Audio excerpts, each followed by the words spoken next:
बिस्मिल्लाहिर्रहमानिर्रहीम, अस्सलाम वालेकुम। टारगेट 7 के साथ मैं हूं एतजाज़ नकी और मेरे साथ मौजूद हैं सज्जाद तरीन साहब। नाज़रीन, आज के प्रोग्राम में हम जिक्र करेंगे कि आज हुकूमत ने तवानाई बचत पॉलिसी का ऐलान कर दिया है। वफाकी वज़रा ने आज कैबिनेट ब्रीफिंग देते हुए तवानाई बचत पॉलिसी के हवाले से बाकायदा अनाउंसमेंट भी की और उसकी वजूहात का भी जिक्र किया और इससे तवानाई से के ज़िमन में कितनी बचत होगी इसका भी आज इजहार किया गया है।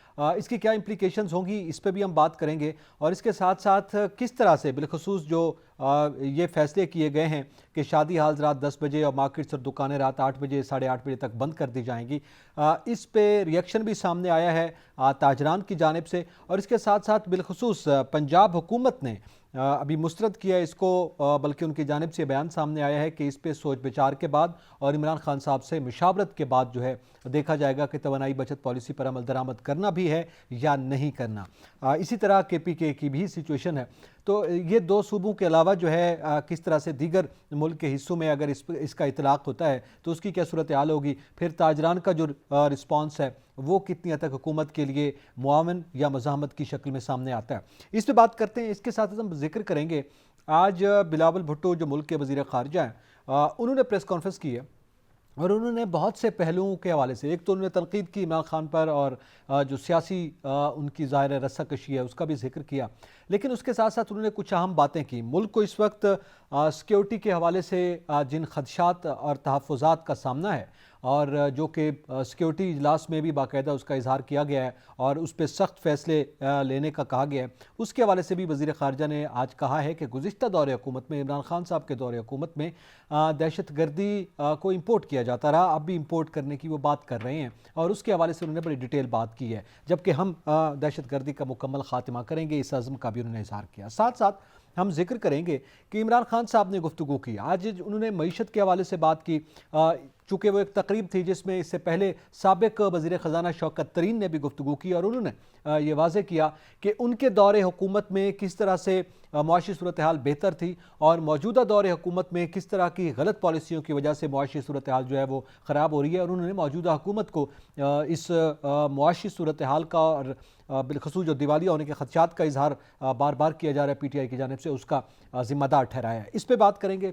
फिर उस पर जवाब दिया है मरियम नवाज़ साहबा ने भी, उनको चूँकि चीफ ऑर्गेनाइज़र भी बनाया गया। मरियम औरंगज़ेब ने रिस्पॉन्ड किया है इमरान खान साहब पे और मरियम नवाज़ के हवाले से ये इतलात हैं कि उनको चीफ ऑर्गेनाइज़र भी बनाया गया है, नायब सदर अनाउंस किया गया है, मियाँ शहबाज शरीफ ने बाकायदा दस्तखत के साथ जो है ये अनाउंसमेंट जो है जारी की है, तो उनको ये ओहदा दिया गया है और तंजीमें नौ करेंगी वो पाकिस्तान मुस्लिम लीग नून की, इस पर भी हम बात करेंगे। जातरी साहब, सबसे पहले तो आज जो कैबिनेट ब्रीफिंग थी, मुतवक्के थी कि जो गुज़िश्ता रोज़ फैसले किए गए उसकी अनाउंसमेंट्स जो है वो वज़रा को एतमाद में लेने के बाद सामने आएंगी, लेकिन उसमें जो बड़ी अनाउंसमेंट्स हैं, ये फ़ैसले वैसे पहले भी किए गए थे, मार्केट्स को जल्दी बंद करने का, दफातर के हवाले से बचत पॉलिसी का, तो ये इजहार आज दोबारा भी किया गया और कहा गया अब सख्ती से इस पर अमल दरामद किया जाएगा। वफाकी हुकूमत ये बात कर रही है, इसके दीगर पहलुओं पे हम बात करते हैं, लेकिन बजाते खुद इस पॉलिसी का जिसका जिक्र किया जा रहा है आप क्या समझते हैं? देखिए, मैं आपको अर्ज़ करूं कि एतज़ाज़ दुनिया भर के जो महज़ब मुल्क हैं, तरक्की याफ्ता मुल्क हैं, जर्मनी है, अमेरिका है, बरतानिया और बड़े बड़े जो तरक्की याफ्ता मुल्क हैं, कहीं भी ऐसा नहीं है कि ये जो बड़े बड़े मॉल्स हैं और बड़े बड़े सुपर स्टोर्स हैं और बड़ी बड़ी जो मुख्तलिफ शॉप्स हैं वो रात गए तक खुली रहें, 12 बजे कहीं 1 बजे तक खुली रहती हैं और लोग होटलों पर रात को 12-1 बजे तक बैठे रहते हैं। आपने देखा ही होगा। ये कोई तरीक़ाकार हमारे मुल्क के लिए अच्छा नहीं है। एतज़ाज़ इसमें तो कोई दो राय नहीं है कि हम मुआशी बहरान का शिकार हैं, हम तवानाई के बहरान का शिकार हैं। तवानाई के बहरान का हम बहुत ज़्यादा शिकार हैं और देखें, अगर हम ये सूरत हाल कंट्रोल नहीं करेंगे तो आगे गर्मियों में जो आने वाली गर्मी हैं, गर्मी वैसे बहुत ज़्यादा हो रही है जो मौसमियाती तब्दीलियों की वजह से, उसमें सूरत हाल और ज़्यादा ख़राब हो जाएगी। हुकूमत ने जो फैसले किए हैं मैं समझता हूँ वो बिल्कुल दुरुस्त किए हैं और मुल्क के मफाद में किए हैं और ये इनके अलावा और कोई ऑप्शन नहीं था। देखें, बात यह है कि मैं आगे चल के बात करूँगा कि पंजाब ने भी इसको मुस्तरद कर दिया है, कुछ ताजर तंजीमें भी जो हैं इससे इत्तफाक नहीं कर रही, बात यह है कि आपके पास इसके अलावा ऑप्शन क्या है। आप ऑप्शन बताएं कि जी ये ऑप्शन आप इस्तेमाल करें तो उसमें फिर जो है ना तवानाई का बहरान नहीं होगा, तो अच्छी सूरत हाल बेहतर हो जाएगी। ये आखिरी ऑप्शन के तौर पर हुआ है और मैं समझता हूँ कि ये कल को जाके अगर मतलब 2-4 साल 5 साल बाद अगर हम तवानाई के बहरान पर काबू भी जो है उस पर पा लेते हैं और क्राइसिस ख़त्म हो जाता है, उसके बावजूद भी मैं समझता हूँ ये जो फ़ैसला है ये इसी तरह बरकरार रहना चाहिए। यार ये दुनिया की कौन सी कौम है जो रात को शॉपिंग करती है? भाई आप 8 बजे तक बड़ा टाइम है, 8:30 तक हुकूमत ने कर दिया है ना जी, ठीक है। 8:30 तक बहुत टाइम है। और ये मार्केटें जल्दी बंद होना मैं समझता हूँ ये मुल्क के, कौम के और इन ताजरों के भी मफाद में है। वरना ये ताजर जो हैं कि आपने देखा होगा, ये ताजर जो हैं किसी शॉप चले जाएं, शॉपिंग मॉल में चले जाएं या इन किसी वैसे स्टोर पे चले जाएं, आप एक एक शॉप में छोटी छोटी दुकानों पे इन्होंने देखो 20-20 40-40 बल्ब लगाए हुए होते हैं, एसी लगाए हुए होते हैं। तो वो इतना हम मुल्क जो है वो बर्दाश्त नहीं कर सकता। अच्छा, अब इसमें ज़ाहिर है ये इस फैसले के हवाले से आप बात कर रहे हैं, आपने ये जिक्र किया कि मुतबादिल ऑप्शंस अगर आपके पास हैं तो वो जो विफाक में अपोजिशन है वो सामने लाए, या जो इस फैसले को मुस्तरद कर रहे हैं वो सामने लाएं। मुस्तरद करने के हवाले से और उसके मुल्क पर जो असरात मुरतब होंगे उस पर तो हम बात करते हैं, लेकिन सवाल ये है कि ताजर एसोसिएशन ने जो इसको मुस्तरद किया है और वो इस पर पहले भी रिजर्वेशन रखते हैं, उन्होंने मुतबादिल बताए हैं। नईम मीर साहब हैं उनके हेड जो कोई आल पाकिस्तान ताजर एसोसिएशन के, उन्होंने ये कहा है कि जनाब ये जो वज़रा हैं इनकी तनख्वाहों पे कटौती लगाएं, ये जो इनके अलाउंसेस हैं वो आप ख़त्म कर दें, इनको जो बिजली के यूनिट्स आपने फ्री दिए हुए हैं वो ख़त्म कर दें, इसी तरह इनके जो फ्यूल है दिया जा रहा है उसको या कम कर दें या उसको ख़त्म कर दें। इसी तरह दीगर जो हमारे ब्यूरोक्रेसी है उसको जो आपने मराहत दी हुई हैं बिजली की शक्ल में या फ्यूल की शक्ल में, ये दोनों का हमें बहरान का सामना है, उस पर आप करें। ये अगर आप पॉलिसी अपनाते हैं तो फिर तो हम ताजर भी साथ हैं। तो ये मुतबादल वो ये बता रहे हैं। देखिए मैं आपको कहूँ हमारे जो ताजर हैं ना वो कोई बात मानने के लिए तैयार नहीं। जो बात उन्होंने कही है देखें एक हद तक वो भी दुरुस्त है कि हुकूमत ने जो अपना बचत का जो सिलसिला शुरू किया है वो हुकूमत पे भी होना चाहिए। अब देखिएगा आने वाले दिनों में होगा कि जो सरकारी दफातर हैं इनमें हाज़िरी जो है वो मेरे ख्याल में कुछ 40 और 60 का होगा या इससे भी कोई आगे पीछे कर लिया जाएगा। और भी चीज़ें वो कम कर रहे हैं। वो कह रहे थे आज अपनी इसी प्रेस कॉन्फ्रेंस में ये जिन साहब का जिक्र कर रहे हैं ताजर का, इन्होंने शायद वो सुनी नहीं है कि आज इसी प्रेस कॉन्फ्रेंस में ख्वाजा आसफ साहब ने ये कहा है कि प्राइम मिनिस्टर ने आज से आर्डर जारी कर दिए हैं कि सरकारी दफातर में कोई गैर ज़रूरी लाइट नहीं चलेगी, कोई गैर ज़रूरी ऐसी चीज़ नहीं इस्तेमाल होगी जिससे बिजली खर्च हो या गैस खर्च हो। ठीक है। और उन्होंने कहा कि काबीना की जो मीटिंग हुई है उसमें कोई बल्ब नहीं जल रहा था।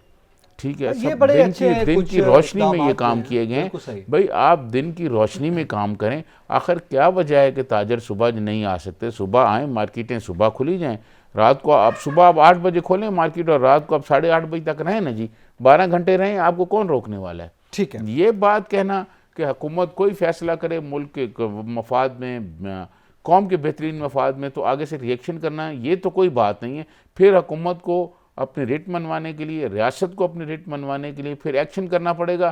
फिर ये ताजर साहबान जो हैं ये फिर सड़कों पे आएंगे और फिर ये एहतजाज करेंगे। ये कोई हल है? आप बताएं क्या हल है इसका? जो उन्होंने कहा उस पर किया है उन्होंने, हुकूमत ने अपने पे कट लगा दी है, बाकी चीजें भी ऐसा हो जाएंगी। नहीं हुई, लेकिन ये है कि अगर कोई सरकारी दफातर में प्राइम मिनिस्टर जब लाइटें जो हैं वो उन्होंने कहा जी गैर जरूरी नहीं जलेगी, कोई वो नहीं होगा, तो हम अपना तो सजात रिज़ा फ्यूल का क्या करेंगे? हम फ्यूल कैसे बचाएंगे?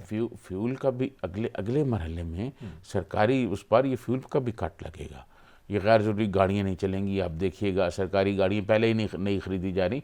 ये चीज़ें होंगी लेकिन एक प्रोसेस अब शुरू तो होने देना। आप देखें आगाज़ हुआ है तो देखें एक मामले का अभी एहतजाज आगाज़ ही नहीं हुआ। वो पोजीशन जो है वो ए से शुरू नहीं होने दे रहे आप, और आप कह रहे हैं पहले जेड तो कर दो। भाई ए से आप शुरू करोगे तो फिर बाकी आगे जाएगा ना। ये तो नहीं हो सकता कि आप कहें फलां का कट कर दें, फलां का कट कर दें। वो कह रहे हैं कि ए तो शुरू से भुगत रहे हैं ना। ए से मुराद अवाम है, ए फॉर अवाम अगर हम कह लें तो ए तो भुगत रहे हैं शुरू से, वो जेड का मसला है। नहीं देखें बात यह है कि अवाम भुगत रहे हैं, ये अवाम को बचाने के लिए, गरीब आदमी को बचाने के लिए तो ये किया जा रहा है ना कि ये अब देखें इससे 62 अरब रुपए की उन्होंने कहा बचत होगी। बिल्कुल सही। ठीक, 62 अरब रुपए कोई छोटी रकम नहीं है जी। ठीक है। तो हमें तो इस वक्त 1-1 अरब रुपया बचाना है। अच्छा, अब इसमें जो कुछ अहम ऐलानात आए हैं, फ्यूल की मद में भी सामने आए हैं, उसका भी जिक्र करते हैं। सोलराइजेशन की बात की गई है, आपके इल्म में है, हम बड़े अरसे से इसी प्लेटफॉर्म सोलर से तो आपका पसंदीदा पसंदीदा मौजूद है जी। यकीनन है, और मेरे ख्याल में तो हम तो 3-4 साल से ये मुसलसल ये बात कर रहे हैं, गुज़िश्ता 2-2.5 साल से इस प्लेटफॉर्म पे भी बात हो रही है कि गुज़िश्ता हुकूमत को भी ये कर देना चाहिए था। लेकिन खैर, इस पर मज़ीद बात करते हैं। अब हुकूमत को ये करना पड़ा, अब मजबूरी है उनकी। और इसके अलावा फ्यूल के हवाले से भी कुछ बातें की, अद्वियात की भी बातें हैं, जिक्र करेंगे। एक ब्रेक के बाद हमारे साथ रहिएगा। शादी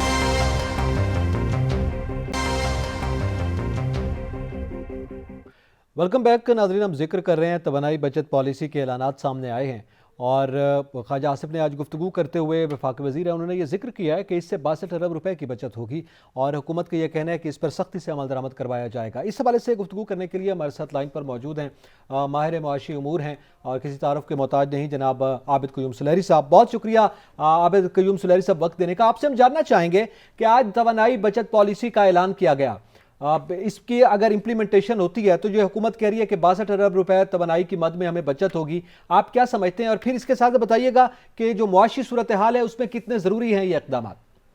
देखिए, हर वो डॉलर जो बचाया जा सकता है वो उतना ही कीमती है जितना कि हर डॉलर कमाया जा सकता है।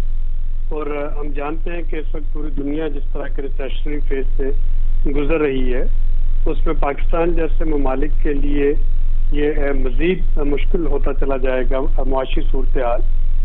डॉलर के इनफ्लो के हवाले से आप देख लें या बैलेंस ऑफ पेमेंट के हवाले से देख लें, तो आज का जो फैसला है ये देर आए दुरुस्त आयत है। हमें जब बात करते हैं हम कि मुल्क एक मुआशी बहरान से गुजर रहा है, तो अपनी इंफरादी जिंदगियों में भी हमें कुछ तब्दीली लाना पड़ेगी।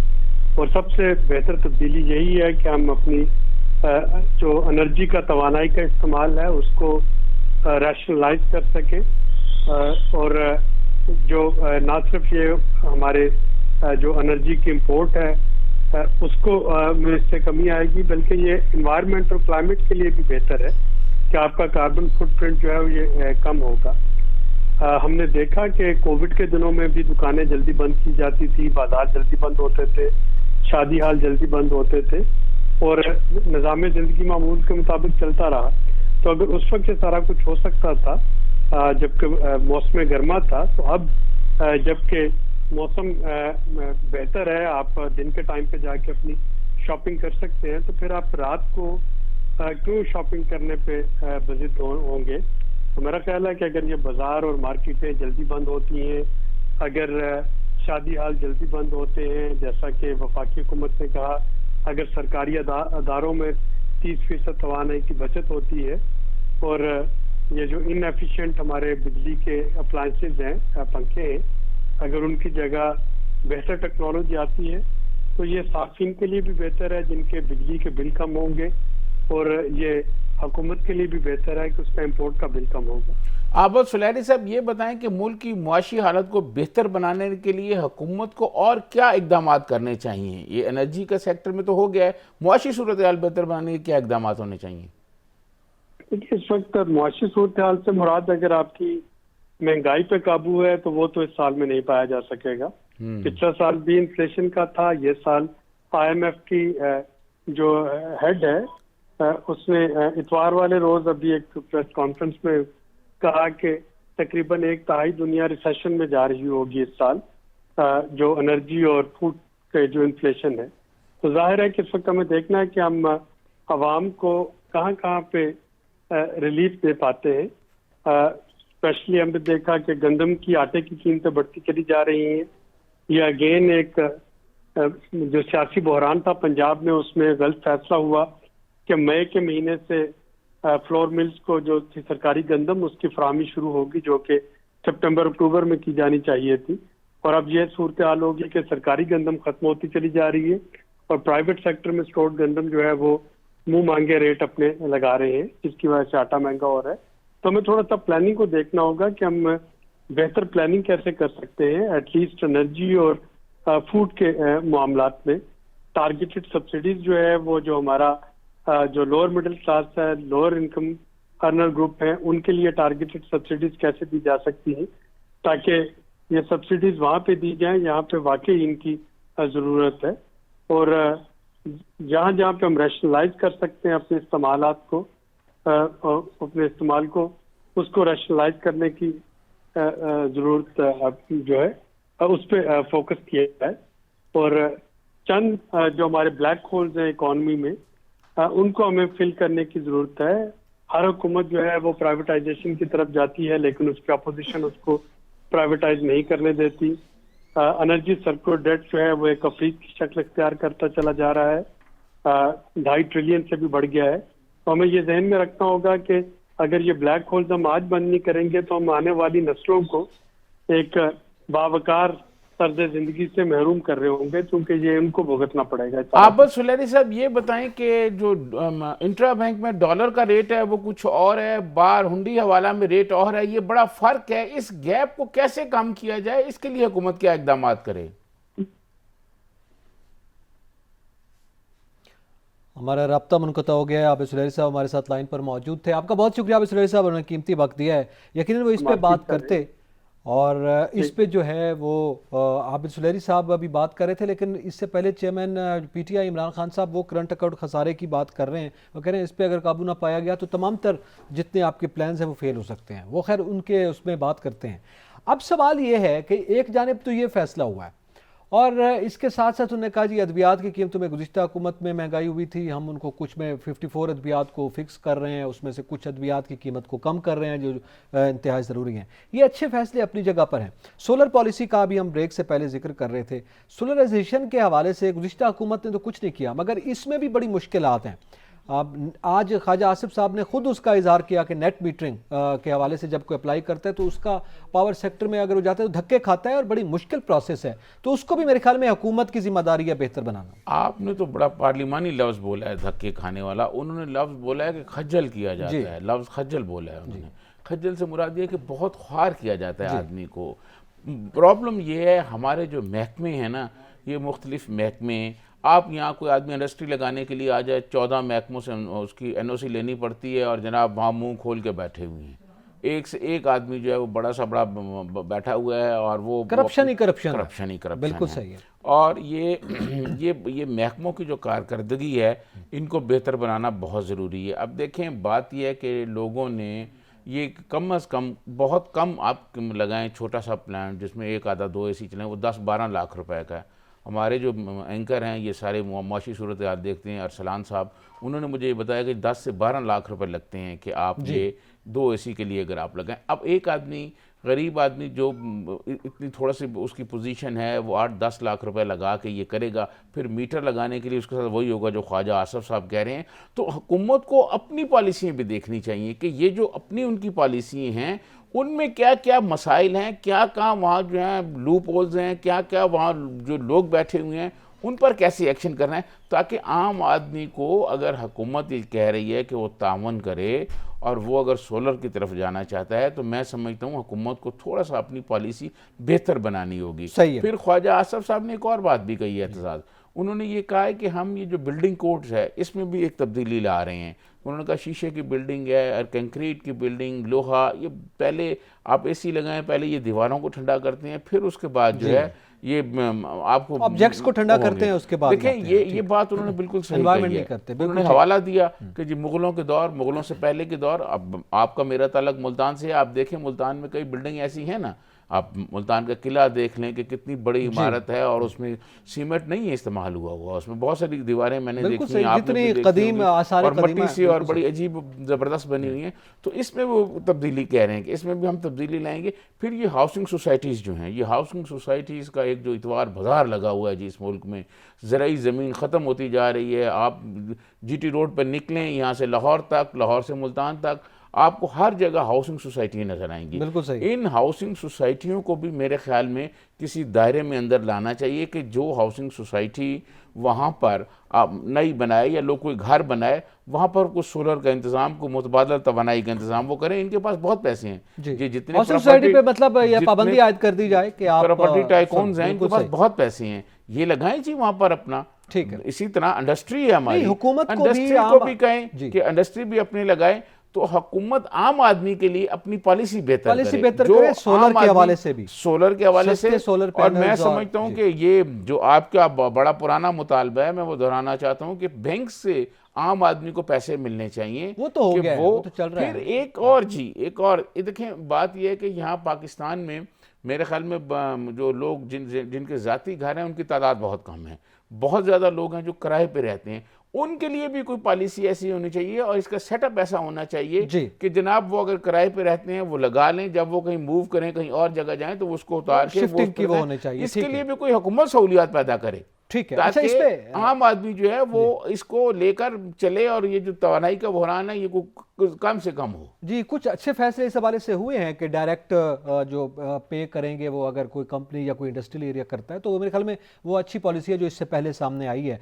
और उसमें जो हमारे पास पावर सेक्टर है, बिलखसूस जो प्राइवेट पावर सेक्टर्स के अंदर कंपनीज काम कर रही हैं, उनका रोल ख़त्म हो जाएगा। ये एक अच्छी पॉलिसी है। इस तरफ हम बढ़ते हैं तो यकीनी तौर पर हमें करना होगा, इसमें तमाम सूबों को मेरे ख्याल में ताउन करना चाहिए। मज़ीद भी बात करेंगे और पाकिस्तान में बिलखसूस जो पॉलिटिकल सिचुएशन है और जो बयानात का तबादला सामने आ रहा है उसका भी जिक्र करेंगे। ब्रेक के बाद हमारे साथ रहिएगा।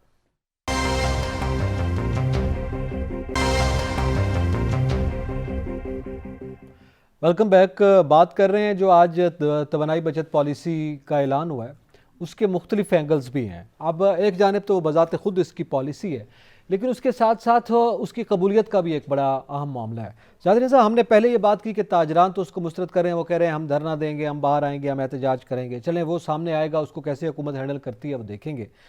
उनके जो मुतालबात हैं वो हमेशा ही कोई ऐसी, अगर हुकूमत सख्त फैसले करती है मुल्क के मफाद में तो वो आ जाते हैं।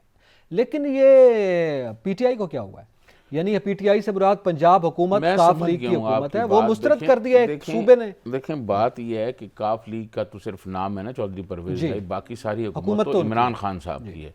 देखिए, पंजाब जो है वो सबसे बड़ा सूबा है, ठीक है, और उसके बाद केपी, यहाँ दोनों जगह पर जो हुकूमत है वो पीटीआई की है। अगर यहाँ पर अमल दरामद नहीं होता तो फिर सिंध और बलूचिस्तान में अमल दरामद होने से कोई फ़र्क नहीं पड़ेगा। अगर पंजाब में अमल दरामद नहीं होता तो मैं ये समझता हूँ कि ये बहुत बड़ी फिर नाकामी है। और ये वाली बात आप यकीन माने, एतजाज़ अगर पंजाब ने ये कहा कि हम नहीं मानते और ये मामला आगे बढ़ गए, तो मुझे ऐसे लग रहा है कि फिर इस मुल्क में जमहूरियत शमूरियत नहीं होगी। फिर इनका एक ही इलाज है, वो जो माजी में होता रहा है। सही, ठीक है ना, वो जुमला मैं कहना नहीं चाहता, बिल्कुल ठीक है। क्योंकि आप मुझे ये बताएं कि पंजाब ने ये मुस्तरद कर दी है पॉलिसी जो हुकूमत ने दी है, इसके मुतबादल पंजाब बताए कि जनाब ये पॉलिसी अपनाएं, कोई पॉलिसी बताए ना जी। ठीक है, देखें, कोई पॉलिसी अपनाएं। इमरान खान नियाजी साहब ने जब कोरोना पे लॉकडाउन किया कि स्मार्ट लॉकडाउन होगा जी, उस पर तनकीद हुई, लेकिन लोगों ने करना पड़ा, बाद में सूबों ने भी किया, वही ना, उस पर तनकीद हुई लेकिन सूबों ने किया, सिंध ने भी उस तरह किया, फिर बाकी सूबों ने भी किया। तो अब ये, या तो आप मुतबादल बताएं कि जनाब इस वक्त जो मुल्क का मुआशी बहरान है, जो मुल्क का तवानाई का बहरान है, जो गरीब आदमी जो है वो बहुत ज़्यादा परेशान है, बहुत ज़्यादा परेशान है। तो जब ये सूरत हाल बन गई तो आप मुझे ये बताएं, अब हमारे ब्रेक के दौरान हमारे कैमरामैन ने नहीं बताया कि आटा कितना महंगा हो गया और कितनी वो परेशानी बता रहा था। ये जो चीज़ें महंगी हो रही हैं, ये जो मुआशी हालत वहाँ पर जा रही है, आप मुझे बताएं इसका क्या हाल है इनके पास। जो लोग कहते हैं जी मुस्तरद कर रहे हैं, हम हर चीज़ मुस्तरद कर रहे हैं, भाई आप मुल्क की मुआशी सूरत हाल पर जो है वो तो सियासत ना करें ना। लेकिन मैं ये समझता हूँ, ख्वाजा आसफ साहब ने भी अपनी प्रेस कॉन्फ्रेंस में ये बात कही है कि हमने सदर पाकिस्तान जो वफाक की अलामत हैं, हमने ये सारा प्लान उनसे डिस्कस किया और उन्होंने बहुत इसको अप्रिशिएट किया और कुछ और भी चीज़ें बताई हैं। सब कई मुलाकातें करते रहे उनके साथ। वो जो हैं वो बात करेंगे पंजाब से, और मैं समझता हूँ फिर हमारे जो ताकतवर इदारे हैं वो भी बात करेंगे, क्योंकि ये सारी मामला जो कौमी सलामती कमेटी में तर्जुमान पंजाब हुकूमत मुसरत चीमा ने ये बात की। उन्होंने कहा है कि इमरान खान साहब से पहले इस पर मुशावरत होगी, उसके बाद हम ये ऐलान करेंगे कि इसको मुस्तरद करना है या इस पर अमल दरामद करना है। तो ये तवक्को की जा सकती है कि खान साहब से शायद प्रेसिडेंट ने पहले ही डिस्कस कर लिया हो और ये मामला जो है। मैं अर्ज करूँ कि एतजाज़ इसके अलावा कोई ऑप्शन नहीं है। या तो ऑप्शन हो ना आपके पास, आप ये कहेंगे जी वफाक ने ये किया, हम हाँ ये कह देंगे जी इन्होंने 8 बजे तक दुकानें बंद की हैं, हम 6 बजे बंद करेंगे, फिर तो कोई बात है। या कोई और ऑप्शन बताएं, आप खुली रखें रात को 12 बजे तक, लेकिन ये जो एनर्जी का बहरान आ रहा है और 7000 शॉर्टफॉल अभी तो हम पहुंच गए हैं और आगे बहुत ज़्यादा आ जाना है, बिल्कुल सही। तो उसको हम किस तरह हैंडल करेंगे। देखें, गर्मियाँ आ रही हैं, उसमें और ज़्यादा मसाइल होंगे, फिर तेल का बिल है, ये मुल्क की मुआशी हालत आप कहाँ लेके जाना चाहते हैं? तो खुदा के लिए सियासत जो है वो सियासत करें, लेकिन मुल्क की जो कौमी सलामती है, मुल्क की जो मुआशी आवाम हालत का है, मफाद है और जो मुल्क का जो मुस्तकबिल है। पाकिस्तान का गरीब आदमी है, उसका तो ख्याल रखा जाए ना। बिल्कुल ठीक है, इन फैसलों पे या तवानाई के हवाले से तो खैर आप वो ना करें, लेकिन चूंकि उनका ये ख्याल है कि आप इलेक्शन करवा लें, हम आते हैं, हम बेहतर कर देंगे, इनसे नहीं होता। ये मुआशी सूरत हाल, ये बचत पॉलिसीज, इनका कोई फायदा नहीं, हम बेहतर कर देंगे। वो कोरोना का बार बार हवाला देते हैं उस स्मार्ट लॉकडाउन का। इस वक्त जो मुआशी हालत है उस पर इतना बड़ा इलेक्शन का खर्चा, इलेक्शन फ्री तो नहीं हो जाएंगे ना, और इतना बड़ा इलेक्शन का जो खर्चा है वो भी बर्दाश्त नहीं किया जा सकता। एक दूसरा, अगर आज आप इलेक्शन करा दें तो पाकिस्तान की सियासत का मिजाज आप समझते हैं कि पहले तो अगर खान साहब हार गए, खान साहब इलेक्शन हार गए, देखिए जब ये इलेक्शन होंगे तो फिर वो ज़िमनी इलेक्शन की तरह तो नहीं होंगी, आम इलेक्शन होगा, उसमें माहौल बना होगा और यहाँ केयर टेकर होगी और ये सारे फारग होंगे, उस वक्त ये सारे कैंपेन चला रहे होंगे, मियाँ नवाज शरीफ साहब भी आए हुए होंगे, तो सब लोग जो हैं वो कैंपेन चला रहे होंगे। बिजली बचत कौन करेगा? तो मैं अर्ज करूँ ना, नहीं वो बिजली कैंपेन के ज़माने में जलसे जुलूस होंगे, वो उस वक्त जो है ये कैंपेन सारी चल रही होगी, तो इस बात की तो कोई ज़मानत नहीं ना कि खान साहब जीत जाएंगे। अगर खान साहब हार गए तो वो अपनी शिकस्त नहीं मानेंगे, और फिर अगर कोई जीत के हुकूमत बना भी लेता है तो अभी खान साहब कह रहे हैं इलेक्शन कराएं, फिर कोई और ग्रुप आ जाएगा, वो कहेगा जी हमारे ये फ़ायदे मुतालबात पूरे होते हैं, इलेक्शन कराएं।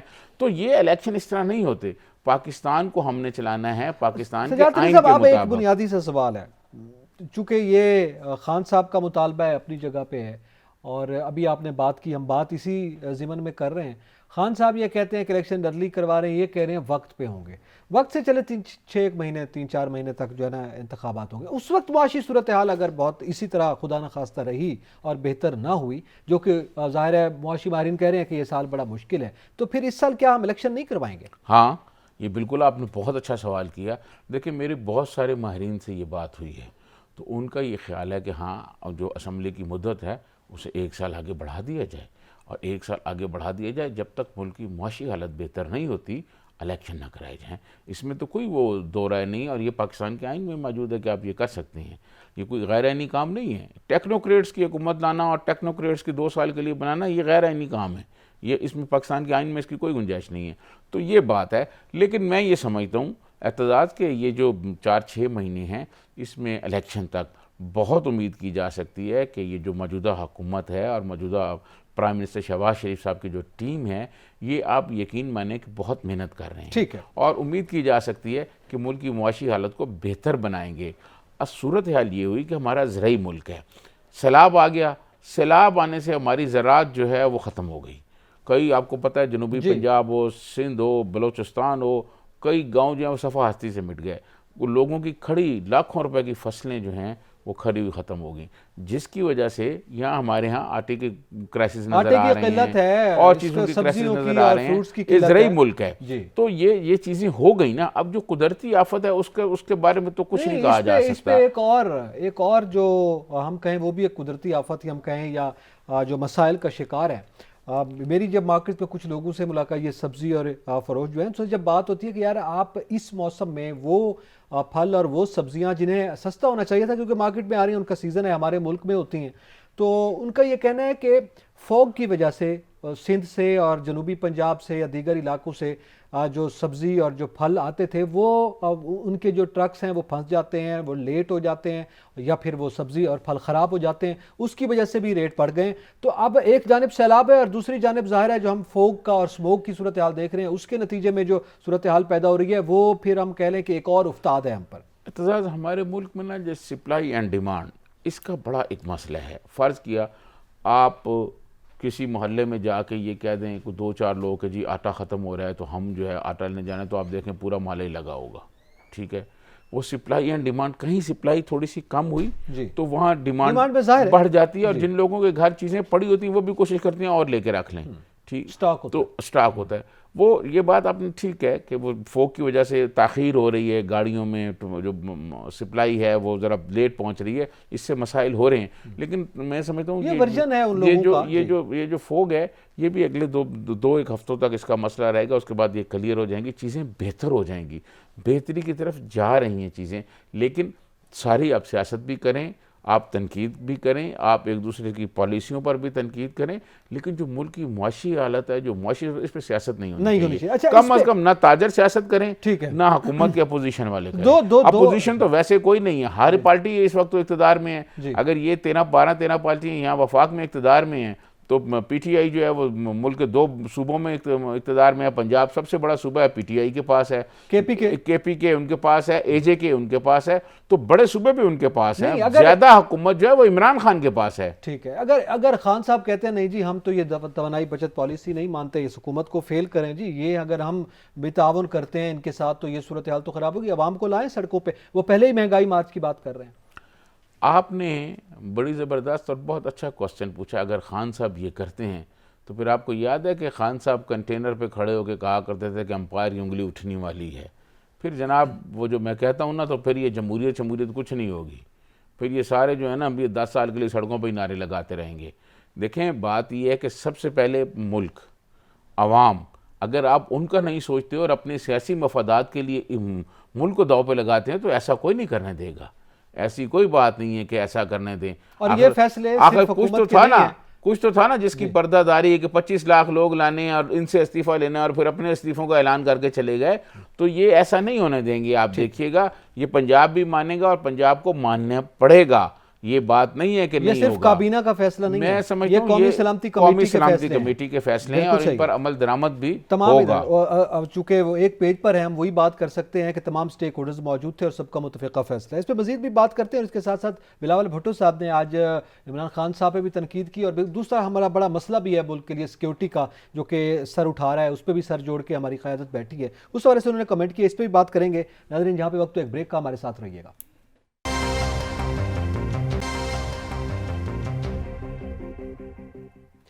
वेलकम बैक नाज़रीन। बिलावल भुट्टो ज़रदारी जो कि वज़ीर ख़ारिजा हैं, उन्होंने आज गुफ्तगू की है। उन्होंने कुछ तो हम कह लें कि इंकशाफात हैं जो उन्होंने किए हैं, और इसके साथ साथ उन्होंने बिलखसूस जो इमरान खान साहब के मामलात हैं उसको भी उन्होंने आड़े हाथों लिया। इस पर बात करते हैं। ज़रदारी साहब, आपके इल्म में है हमारी कौमी सलामती कमेटी के इजलास जो 2 सेशंस में चला है, 2 हिस्सों में चला है, उसका बुनियादी मामला जो था वो सिक्योरिटी था इस मुल्क की। और हमने गुज़िश्ता दिनों में देखा एक नई लहर आ रही है, उसको कैसे रोकना है, ये तमाम संजीदा तबकात इस पर थे। तो इस पे आज जो बिलावल भुट्टो ज़रदारी साहब कह रहे हैं कि हम तो दहशतगर्दी को रोकेंगे, हम तो उसके ख़िलाफ़ हैं, हमने ये फैसला कर लिया है। तालिबान के हवाले से, TTP के हवाले से भी उन्होंने बात की, लेकिन उन्होंने कहा कि खान साहब ने यहाँ आके खुद, ये उनका स्टेटमेंट जो है वो रिकॉर्ड पे है कि उन्होंने यहाँ तालिबान को बसाया भी, और वो कहते हैं कि वो उनको सेटल कर रहे थे। वो कह रहे हैं कि हमें तो ये इम्पोर्टेड हुकूमत कहते हैं, ये तो खुद दहशतगर्दी को इम्पोर्ट कर रहे हैं। देखिए, खान साहब जो है ना, वो थ्रू आउट शुरू से ही, जब से वो सियासत में नुमायाँ हुए हैं, उनका जो अमेरिका की जंग है वो, उनका जो पाकिस्तान की पॉलिसी थी तालिबान के हवाले से वो, और तालिबान के हवाले से उनका रवैया बहुत नरम रहा है। आपको याद होगा कि उन्होंने कहा कि जी हम अगर इक़्तिदार में होते तो हम गवर्नर हाउस में उनके दफ्तर बनाते थे। ये भी खान साहब ने कही है, रिकॉर्ड पर मौजूद है। लेकिन खान साहब ये नहीं देखते कि हमारे जो बच्चे हैं स्कूल वाले, उनसे लेकर और हमने कितनी शहादतें दी हैं, इसका कोई तो जिम्मेदार है ना। बिल्कुल सही है। हमारे स्कूल के बच्चे, फौजी जवान, वालिदैन ने, अपनी माओ ने बच्चे भेजे हैं स्कूल पढ़ने के लिए। मेरे भी बच्चे हैं, आपके भी बच्चे हैं। और वहाँ फिर आपने लाशें देखी हैं उन बच्चों की, वो वीडियोस जो आई थी, वो इन दहशतगर्दों ने उन बच्चों को निशाना बनाया। बच्चों की किसी से दुश्मनी थी, ये सफाक लोग हैं। और इसके मैं समझता हूँ कि दहशतगर्दी के बारे में जो पीपल्स पार्टी और ANP का मौक़िफ़ है वो दुरुस्त है, क्योंकि पीपल्स पार्टी ने दहशतगर्दी का बहुत निशाना बने। पीपल्स पार्टी के लोग, ANP के लोग, ANP के लोग देखें, असफंद यार की किस्मत अच्छी थी, असफंद पे भी हमला हो गया था खुदकश पीपल्स पार्टी के ज़माने में। तो देखें, वो उनकी खुशकिस्मत थी, अल्लाह ताला उनको लंबी ज़िंदगी दे, वो बच गए, वरना खुदकश हमला आवर ने कोई कसर नहीं छोड़ी थी। बिलोर फैमिली को आप देख लें, फैमिली है, इफ्तिखार साहब हैं, उनके जो अकलौते बेटे थे इफ्तिखार हुसैन साहब, इसी तरह हारून जो है, हारून बलोर जवान आदमी था। ये लोग, फिर और बहुत सारे लोग। बिल्कुल सही। आज हमारे जनूबी पंजाब में वाक़या हुआ है, खानेवाल में वाक़या हुआ है, CTD के डायरेक्टर दो लोग जो हैं, आखिर इनका ये सारी कौम और पाकिस्तान को दहशतगर्दों के रहमो करम पर छोड़ दिया जाए? ऐसा नहीं हो सकता, बिल्कुल ऐसा नहीं हो सकता। हम एक दुनिया की बेहतरीन फ़ौज रखते हैं और मैं समझता हूँ हमारी फ़ौज को जितना दहशतगर्दी के ख़िलाफ़ लड़ने का तजर्बा है शायद दुनिया में किसी फ़ौज को नहीं होगा। हमने दहशतगर्दी का बहुत मुकाबला किया है।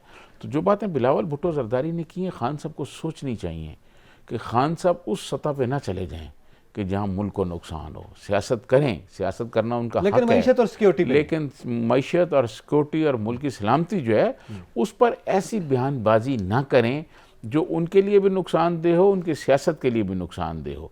देखिए, मुल्क को और कौमी सलामती को कुछ नहीं हो सकता। हमारा मुल्क जो है सुबह क़यामत तक जो है ये कायम रहेगा, ये कायम रहने के लिए बना है।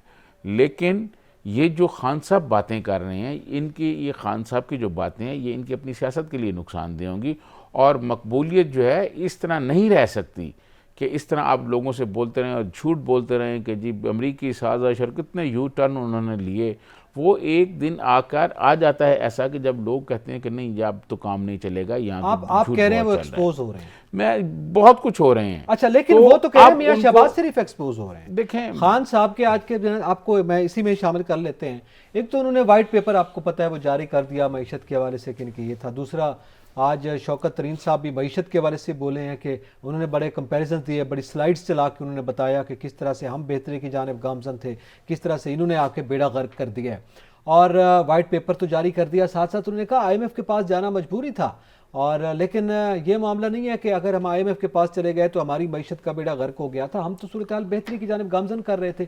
ये सब एक्सक्यूजेस दे रहे हैं मौजूदा हुकूमत के। मैं समझता हूँ शौकत तरीन साहब जो हैं वो अपना जब मुआजना पेश कर रहे थे तो वो ये बताते हैं ना कि पीपल्स पार्टी के दौर में इम्पोर्ट क्या थी, इम्पोर्ट एक्सपोर्ट की उस वक्त क्या सूरत हाल थी, वो भी ज़रा बताते। ठीक है, फिर खान साहब ने वाइट पेपर बहुत जारी किया, बड़ी बातें की, तो खान साहब लोगों को ये भी बताएं कि जब मियां नवाज शरीफ को इक़्तिदार से निकाला गया तो यहाँ चीनी 52 रुपये किलो थी। उस वक्त एनर्जी बहरान ये वाला नहीं था, उस वक्त मुआशी क्राइसिस ये नहीं था, सी पैक बन रहा था और मुल्क बेहतरी की तरफ जा रहा था और लोग खुशहाल भी हो रहे थे। मरियम औरंगज़ेब साहबा को आपने मैंने नहीं बताया, आप मुझे ये बताएं। देखें, आप मुझे ये बताएं, खान साहब अपने पूरे देखें, आप पीपल्स पार्टी आज भी कहती है जुल्फ़िकार अली भुट्टो एटम बम का बानी है, मानते हैं ना वो? ठीक है। आज भी मुस्लिम लीग नून ये कहती है कि एटमी धमाके, लेकिन ये रिकॉर्ड की चीजें हैं ना, बिल्कुल मियां नवाज शरीफ ने किए, मोटरवेज मियां नवाज शरीफ ने बनाई, ये जो मेट्रो है मियां नवाज शरीफ बनाई। खान साहब भी तो बताएं कि उन्होंने इस कौम के लिए क्या किया है पौने 4 साल में। खान साहब के कुछ, भुट्टो साहब जुल्फ़िकार अली भुट्टो 26 यूनिवर्सिटी इस मुल्क में वो भुट्टो साहब ने बनाई है। जिस यूनिवर्सिटी को उठाएं आपको पता चलेगा वो उनका क्रेडिट है ना, वो कहते हैं। खान साहब अपना क्रेडिट बताएं कि जी मैंने क्या किया है। उन्होंने कहा हमने तो ज़र मुबादला के ज़खायर को बेहतर किया, हमने करंट अकाउंट खसारे को कम किया। ये आज शौकत तरीन साहब बाकायदा ये ब्रीफ करते रहे। शौकत तरीन साहब तो हर हुकूमत में वजीर होते हैं, वो पीपल्स पार्टी में वजीर थे, खान साहब के साथ भी वजीर हैं, पता नहीं आने वाली अब तो नहीं है, अभी तो वो खान साहब के साथ चल रहे हैं। अभी तो चल रहे हैं ना, आने वाली जो हुकूमत होगी हो सकता है उसमें भी वजीर हो जाएं। बात यह है, ये जो टेक्नोक्रेट्स होते हैं जिसमें जनाब शौकत तरीन साहब भी शामिल हैं, मैं बहुत रिस्पेक्ट करता हूँ शौकत तरीन साहब की, वो भी शामिल हैं, और जफ़र मिर्ज़ा, ये सारे टेक्नोक्रेट्स जो हैं, आप यकीन माने कि इनको आप किसी हल्के में खड़ा कर दें, काउंसलर नहीं मुंतखब हो सके। इनकी कहानी और थ्योरियाँ आप सुने भाई, ये जो लोग पॉलिटिकल लोग वोट लेके आते हैं, जिन्होंने अपने हल्के में जाना होता है एतजाज, उनको पता होता है कि हल्के के लोग किस परेशानी में हैं, मसाइल क्या है। ये हल्के में जाने वाले लोग नहीं हैं, ये थ्योरियाँ देते हैं कि जी ऐसे कर लिया जाए। जिस आदमी ने लोगों से वोट लेने हैं उसको पता है कि बिजली की कीमतें नहीं बढ़नी चाहिए। बिल्कुल ठीक है। जिस आदमी ने लोगों से वोट लेने हैं उसे पता होता है कि यार आटा की कीमत क्या है, अब महंगाई हो रही है। बिलावल भुट्टो ने आज अपनी प्रेस कॉन्फ्रेंस में ये भी कहा है कि हाँ बिल्कुल महंगाई है। उन्होंने कहा बिजली नहीं आती, बिल आती है लोगों के, माना है ना, इसलिए कि वो अवाम से टच हैं, वो अवाम से वोट लेके आते हैं। ये जितने टेक्नोक्रेट्स हैं, ये इनकी थ्योरियां आप सुने, एक से एक बड़ी थ्योरियां सुनाएगा। भाई बात यह है कि पाकिस्तान के अवाम के हक में भी, अवाम के मफाद में भी कोई फैसला हमने करना है कि नहीं करना। यकीनन तो शौकत तरीन साहब जो हैं वो पहले भी वजीर रहे हैं, खान साहब के साथ भी वजीर रहे हैं, पीपल्स पार्टी में भी वजीर रहे हैं, उस वक्त भी IMF के पास गए थे। चले आप जाते जाते एक सवाल की मुझे इजाजत दे दें, एक सवाल की। ये यकीनन ये तमाम तर बातें, इस पे रिएक्ट भी किया मरियम औरंगज़ेब साहब ने भी बात की है कि आप किस मुंह से वाइट पेपर जारी कर रहे हैं, वो आपने बात कर दी। लेकिन ये मरियम नवाज साहबा का भी जिक्र कर दें, उनको चीफ ऑर्गेनाइजर बनाया गया, नायब सदर का ओहदा दिया गया, वो पार्टी की तंजीमें नौ करेंगी और बाकायदा ये अनाउंसमेंट जो है सामने आ रही है, इलेक्शन की तैयारी है इनकी। एक इलेक्शन की तैयारी है, दूसरा इस इकदाम से मैं समझता हूँ कि फ्यूचर की जो लीडर है मुस्लिम लीग नून की, वो मरियम नवाज़ है। अच्छा, ये जो ऐलान हुआ है और जिस तरह वो तंजीम बनाएंगी अपनी मर्ज़ी से और जिस तरह वो काम करेंगी, वो अग्रेसिव सियासत करती रही हैं खान साहब के ख़िलाफ़ भी, और मैं समझता हूँ उनको ये क्रेडिट जाता है कि उन्होंने एक बहुत, जब यहाँ जबर था, पेपर पर्चे पे पर्चे हो रहे थे, गिरफ्तारियाँ थी, नैब था, वो खड़ी रहीं। ये बड़ा हौसला था। और मरीम नवाज साहबा जो है वो पहले तो उन्होंने कभी अपोजिशन की सियासत नहीं की ना, ना सियासत में कोई नुमायाँ थी, हुकूमत में मियाँ साहब के साथ थी, हुकूमत उन्होंने देखी थी, लेकिन अपोजिशन में जो क्राइसिस जो उन्होंने देखा, जो परेशानियाँ देखी को फेस और करना फेस बहरहाल, किया, बिल्कुल ठीक है। ये क्रेडिट उनको जाता है। और मैं समझता हूँ ये फ्यूचर की जो लीडर होगी मुस्लिम लीग नून की, वो मरियम साहबा होंगी। मरियम साहबा इसको लेके चलेंगी, मरियम साहबा ही तंजीम, सारी तंजीम बनाएंगी, और फिर पार्टी को इलेक्शन में मियाँ नवाज शरीफ भी साथ होंगे, और मरियम साहबा फ्यूचर की लीडर भी होंगी और लीड कर रही होंगी, लीड भी कर रही होंगी। और अगर मुस्लिम लीग नून जीत गई तो इस बात के भी इम्कानात मौजूद हैं कि वो फिर प्राइम मिनिस्टर की कैंडिडेट भी वही होंगी। अच्छा, चलें, ये आने वाले वक्तों में मजीद भी देखा जाएगा। इसी के साथ ही एतजाज़ नकी और सजाद तरीन को इजाज़त दीजिए। अल्लाह हाफिज़।